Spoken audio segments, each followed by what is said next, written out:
국민의힘이 오늘 전국위원회를 열어 비상대책위원회 전환 절차를 마무리했습니다. 오선 주호영 의원이 비대위원장으로 당 안팎의 비상 상황을 수습하기로 했습니다.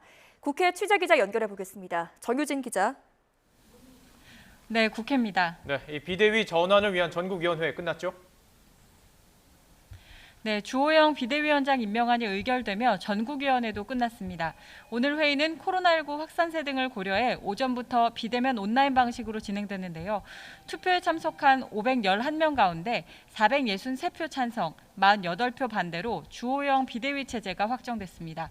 오선으로 당내 최다선 의원 가운데 한 명인 주 의원은 원내대표를 역임한 적이 있고 당내외 상황에 대한 이해도도 높다는 평가를 받아왔습니다. 주 의원은 비대위 체제가 확정된 뒤 기자간담회를 열어 국민의힘이 넘어진 이유는 정부 여당이 초심을 잃고 심각한 신뢰의 위기에 직면했기 때문이라고 지적하면서 서로 양보하고 입장을 바꿔 생각하면서 단합된 모습을 보여주자고 강조했습니다. 이로써 국민의힘은 김종인 비대위 이후 1년 2개월 만에 다시 비대위 체제에 들어갔습니다. 사실상 자동으로 해임되는 이준석 대표가 즉각적으로 반발 의사를 밝혔네요.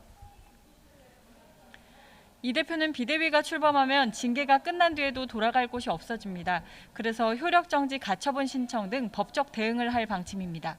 이 대표는 조금 전 자신의 SNS에 가처분 신청은 한다, 신당 창당은 없다는 짧은 글을 남기며 물러서지 않겠다는 의지를 거듭 밝혔습니다.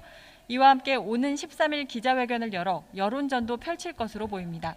조금 전 당대표 보좌역 등 이준석 대표실 관계자들이 내일 새로운 비대위원장이 당대표실에 들어오는 것에 맞춰 짐을 정리하러 오기도 했는데요. 친이준석계인 김용태 최고위원은 오늘 YTN 뉴스큐에 출연해 이 대표가 가처분 신청에 대한 의지가 크다고 밝혔습니다. 들어보시죠.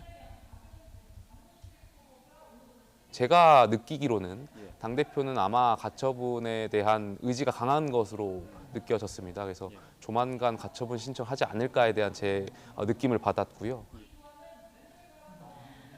이 대표의 반발이 좀 더 구체적으로 가시화되면서 비대위 체제에 돌입한 국민의힘의 혼란상은 이어질 것으로 전망됩니다. 지금까지 국회에서 YTN 정유진입니다.